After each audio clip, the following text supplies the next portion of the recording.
Welcome to Cardiovascular Innovations 2020. My name is Ashish Pershad. I'll be presenting on the mitral session on Clip-leaflet mismatch.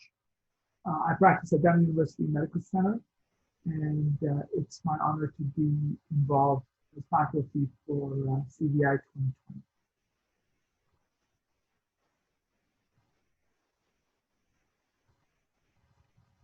I have no disclosures for this presentation.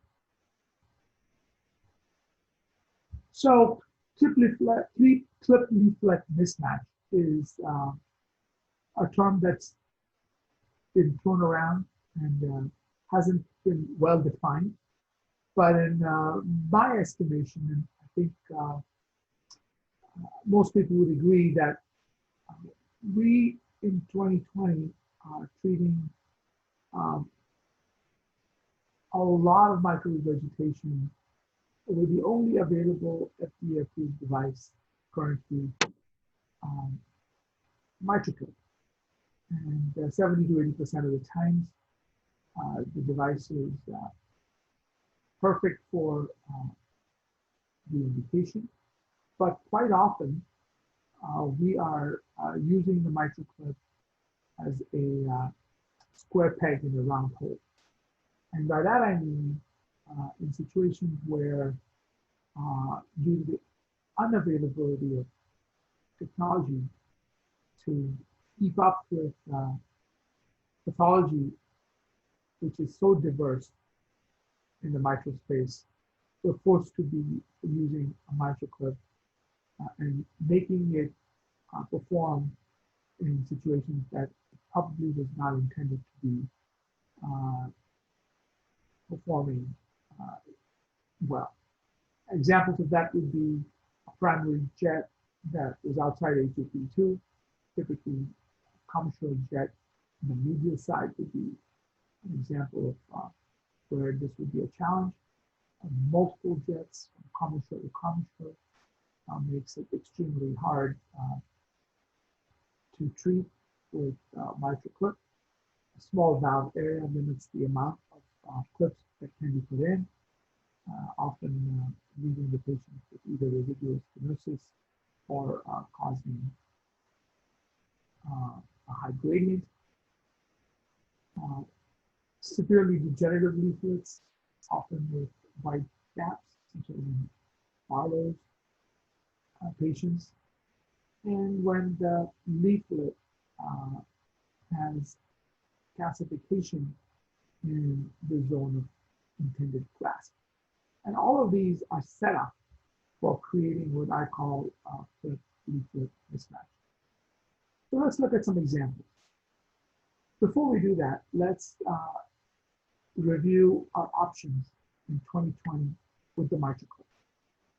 So in Gen 4, we now have the XTW and NTW, which have a 50% greater grasping area and 4 millimeters of extra width. So will allow us to treat, hopefully with a single clip.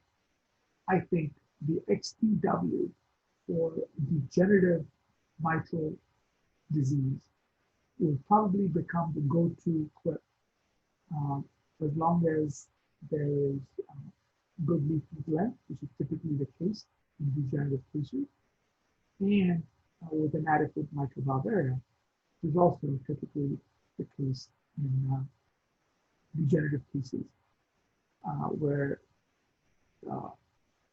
size of the mitral valve is not usually an impediment. It allows us, because of the width, to treat wider jets. And I think that the availability of XTW will significantly enhance the treatment of degenerative disease. On the other hand, functional disease, typically associated with tethered and retracted posterior leaflet, whose length often is not greater than 9 millimeters, and where the mitral valve area, especially in elderly females, can be small.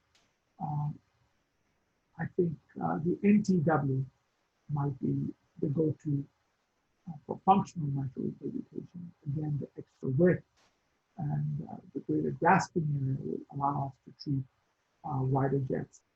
And I think in both circumstances, for degenerative, the current XT, and for functional, the current NT might become secondary clips or clips that we will use as a second clip when one clip is not enough.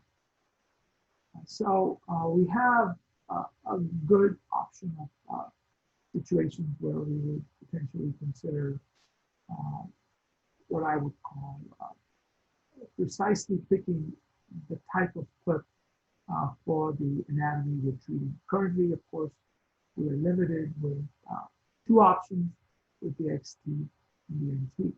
But I think that with the availability of the XTW and NTW in Gen 4, combined with the potential for independently grasping the leaflets, will definitely enhance our capability of treating wider jets with one clip. So going into our first case, I have a 78-year-old male patient with functional microregurgitation 3+. An STS risk is considered to be intermediate to high, 6% for replacement. Patient was in class 3 heart failure on good medical therapy. CF was about 30-35%, and he had chronic kidney disease. This is his echocardiogram, transthoracic, transesophageal echo on the left, the 3D fast surgical view on the right. Several things jump out at us. The ventricular function is evident. Tethered posterior leaflet is clearly evident. The large zone of mouth coaptation is evident from commissure to commissure, suggesting that the jet for microregurgitation will be wide. And there also appears to be some submitral calcification evident on the medial side, both in the echo on the right panel as well as on the left panel. So this is a still frame of the jet, clearly a challenging jet with a very broad visa and a mean gradient of 2 at baseline.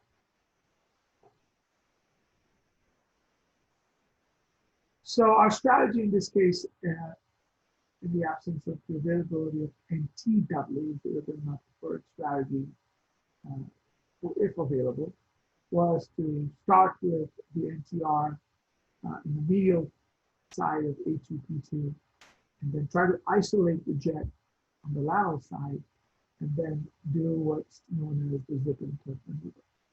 So in this view, you see excellent image of what I would consider the adequate grasp of both the anterior and posterior leaflet, well visualized on the 3D on-pass view, with the angulation being consistent with what one would expect on the medial aspect of the mitral valve, being from somewhere between 1130 to 430, as opposed to from 12 to 6 as far as the orientation.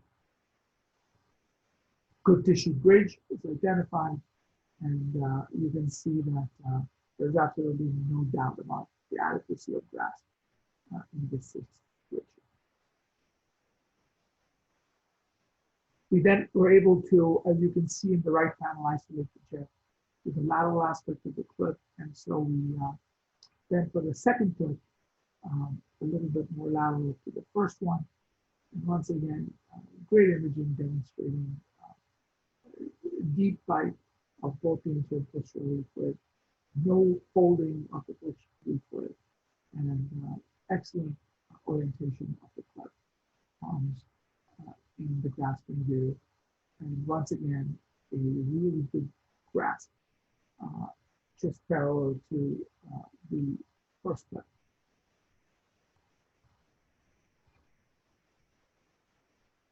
This is the third grasp, again demonstrating an excellent grasp, 3 clips visualized on the right panel in the biconchal view with significant improvement in geometric vegetation, and more importantly, without a significant increase in the gradient.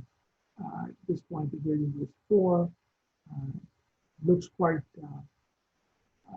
ugly on the left panel with the 3 clips occupying most of the mitral orifice, but surprisingly, both the medial and the lateral commissures are open, and the gradient across the valve in this situation was deemed to be adequate, and these clips were left behind.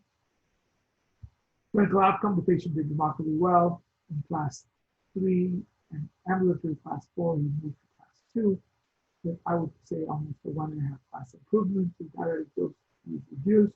He had no resulting congestion. Mean gradient at 30 days was 8, which is not uncommon under different loading conditions and heart rates, and the transthoracic is performed, and the mitral regurgitation reduction was thought to be satisfactory. Case example number 2.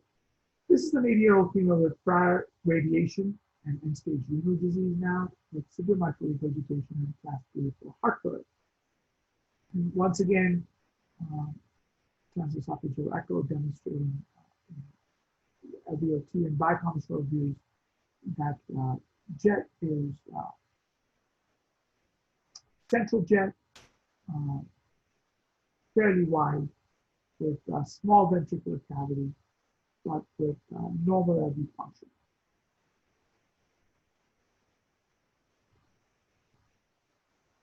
A mitral valve area was felt to be borderline and measured out to be somewhere between 3.5 to 4 centimeters squared. A mean gradient was 3, and so even though this was thought to be a case that was borderline, we attempted to try to perform mitral clip on this patient.